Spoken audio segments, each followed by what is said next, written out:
In the spring of 1944, in a sterile hospital room in Switzerland, the heart of one of the 20th century's greatest minds stopped beating.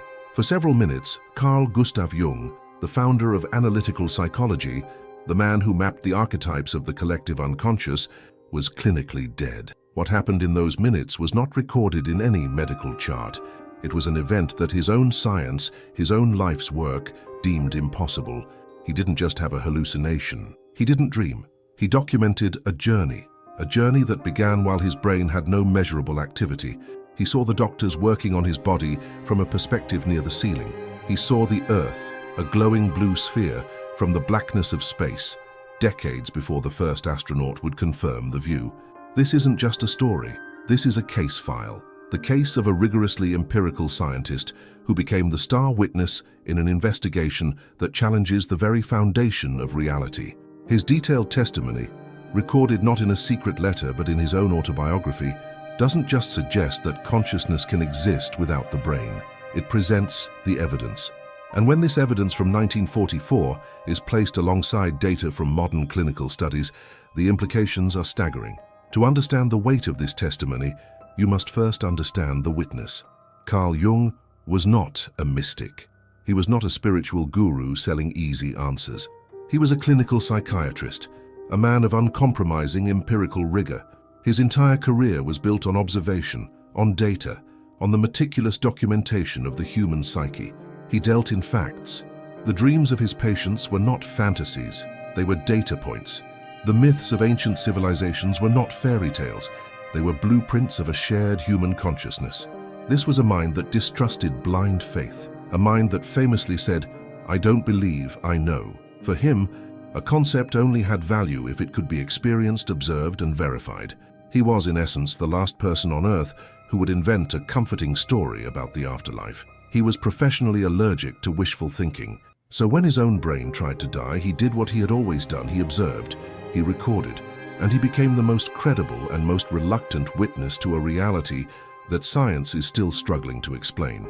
His break with his own mentor, Sigmund Freud, was a testament to this very principle. Freud demanded loyalty to a theory, insisting that all psychic phenomena could be reduced to repressed desires. But Jung was loyal only to the evidence. When his clinical observations of patients revealed patterns that transcended individual lives, ancient symbols, universal myths, spiritual longings, he did not discard the evidence. He expanded the map of reality. For over 50 years, his laboratory was the human soul itself. He sat with thousands of individuals, meticulously documenting the symbols that erupted from their subconscious. He wasn't searching for confirmation of his own ideas. He was a cartographer, drawing a map based on the territories he discovered in others and in himself. He gave the inner world a scientific dignity. To Jung, a dream, a vision, or a powerful intuition was not a symptom of disorder. It was a psychic fact, a piece of data, an objective event happening within the subjective world of a person, and it had to be treated with the same seriousness as a physical event. This is the crucial point. The man who experienced clinical death in 1944 was not just a doctor. He was an instrument calibrated for decades to observe the unseen. He was trained to separate psychological projection from objective psychic phenomena. And it was this instrument that was about to encounter the ultimate psychic fact, consciousness, fully lucid, outside a dying brain.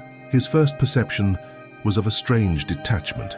He described the sensation not as a dream, but as a hyper-lucid reality.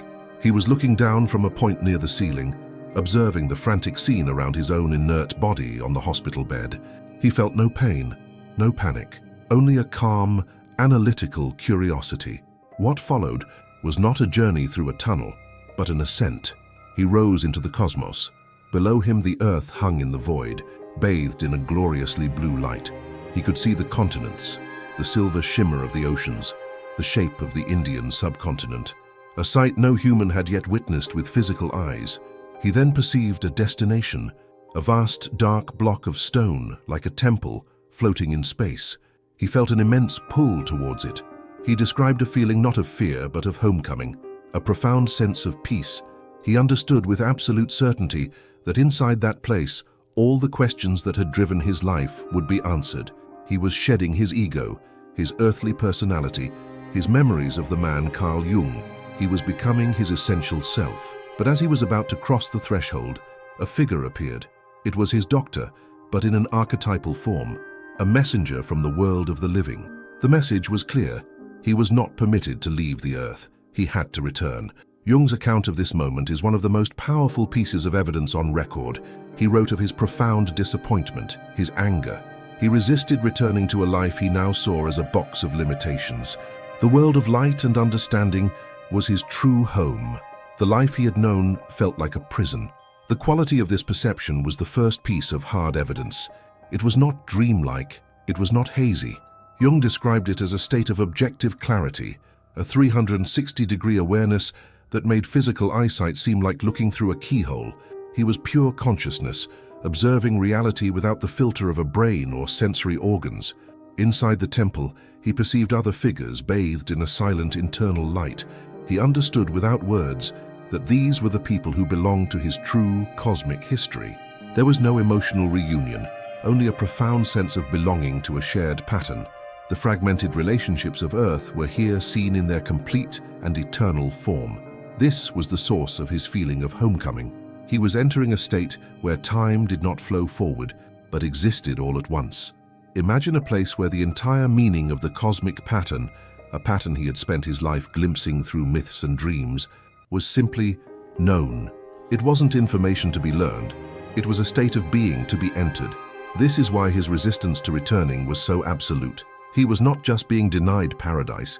He was being asked to forget, to squeeze his expanded, infinite awareness back into the painful confines of a linear biological existence.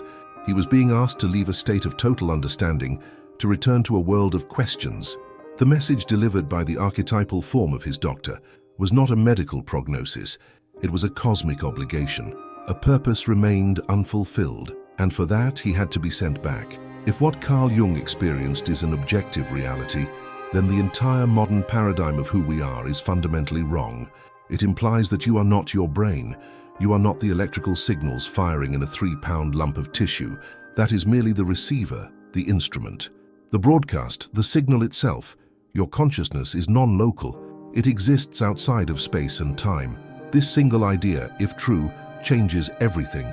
It means the deepest fear of humanity, the fear of annihilation, is based on a mistaken identity. We are not the fragile body that is born and dies. We are the immortal consciousness having a temporary human experience. This transforms our understanding of purpose. Life is not a random accident culminating in oblivion. It becomes a meaningful journey, a school for the soul, as other experiences have called it.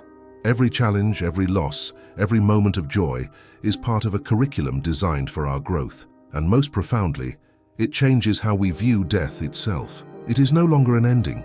It is a transition, a return, a moment of taking off a heavy coat we have worn for a lifetime. Jung's anger at having to return to his body is a critical clue. For the consciousness that has been freed, coming back to the physical world is the difficult part. Leaving it is as natural as waking from a dream. If Jung, the rigorous scientist, saw this, then what are we in our daily lives failing to see about ourselves? This forces us to reevaluate what we call reality. We assume that the world perceived by our 5 senses is the real world.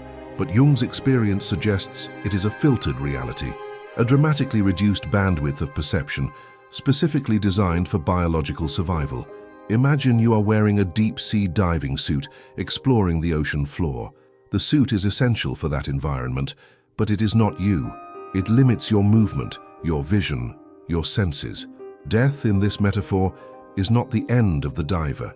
It is the moment the diver returns to the surface and takes off the suit. Jung's testimony is a report from a diver who was brought back to the surface for a moment and then forced to put the heavy suit back on. This has immediate ethical and moral implications. If we are immortal consciousness, then our actions are not erased at death. They are woven into the fabric of who we are eternally. The concept of karma ceases to be a mystical belief and becomes a law of psychic physics, as real as gravity. The ripples of our choices, our intentions, our love and our cruelty extend far beyond a single lifetime. So the question becomes intensely personal. If the you that is watching this video is a temporary expression of a vast, eternal consciousness, how does that change the way you live your life right now? what fears become meaningless, what priorities suddenly become urgent. The evidence of Jung's journey is not a comforting bedtime story. It is a challenge, a call to awaken to our true identity while we are still wearing the diving suit. There was a moment in Jung's experience within the Temple of Light where he was given a glimpse of the ultimate nature of reality. He perceived a totality, an understanding of the intricate interwoven pattern of all existence, past, present, and future. He saw his own life not as a straight line, but as a part of this cosmic tapestry. He understood, with a certainty that transcended logic, the purpose behind every event. But when he tried to translate this understanding into words, language collapsed. In his own writings, he describes this moment with a profound intellectual humility. He, a master of language, a man who had given words to the most subtle structures of the psyche, stood before a reality that was unspeakable. He wrote, "One cannot say what it was because it was a happening of a cosmic nature, an indescribable wholeness." He was shown the answer, but he could not speak it.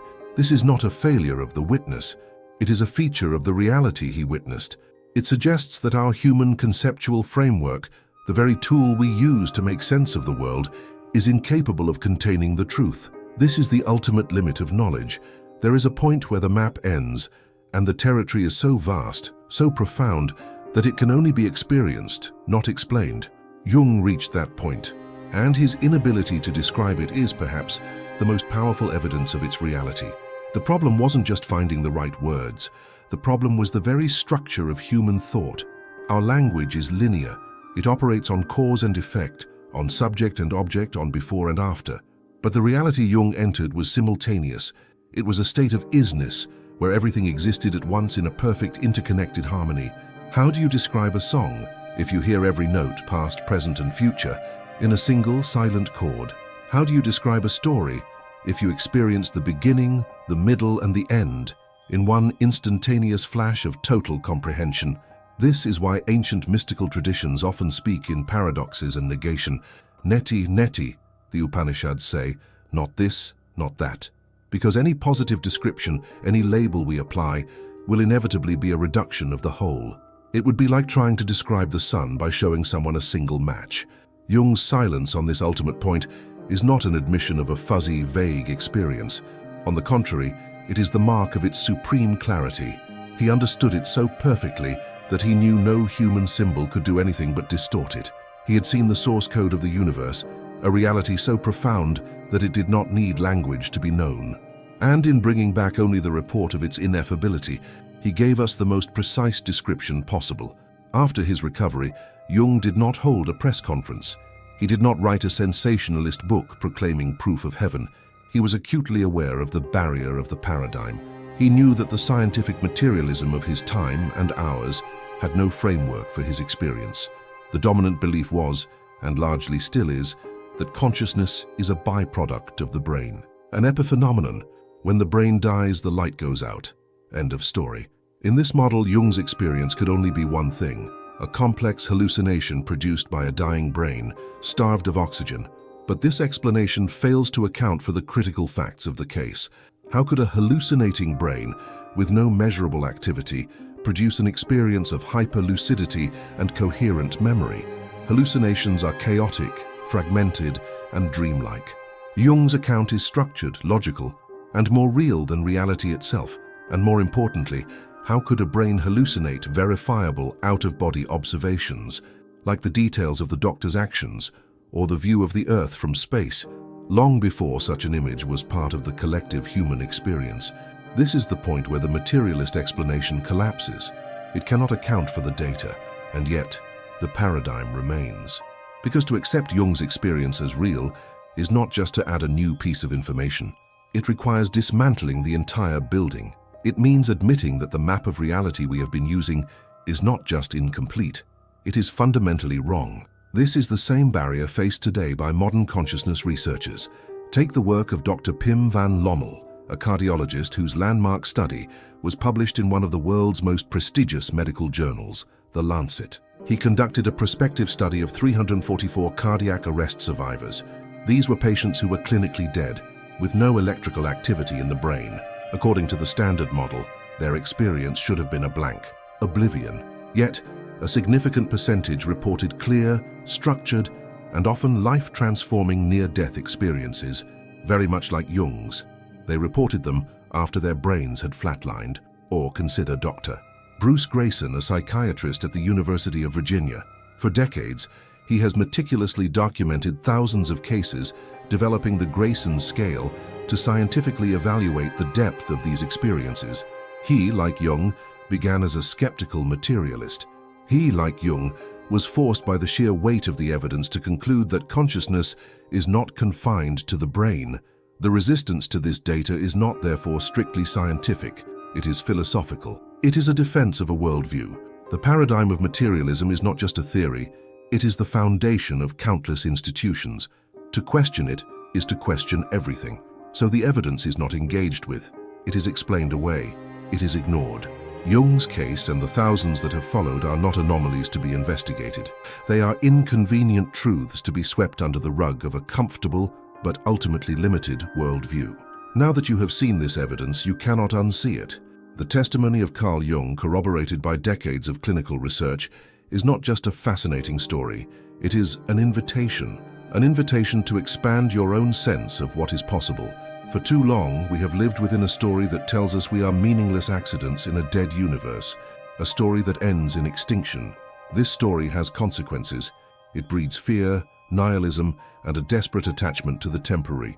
But Jung's case file presents the opening chapter of a different story, a story where we are co-creators in a living, conscious cosmos, a story where our lives have a profound, eternal significance, a story that doesn't end, but transforms. This is not about blind belief. This is about investigation. The great exploration of our time is not outward, into the stars, but inward, into the nature of consciousness itself. If this journey has expanded your sense of who you might be, leave a like. Not for an algorithm, but as a quiet signal that your mind is open to a grander reality. Subscribe if you are ready to investigate the next piece of the puzzle with us, because the evidence is vast, the implications are life-altering, and the great exploration has only just begun.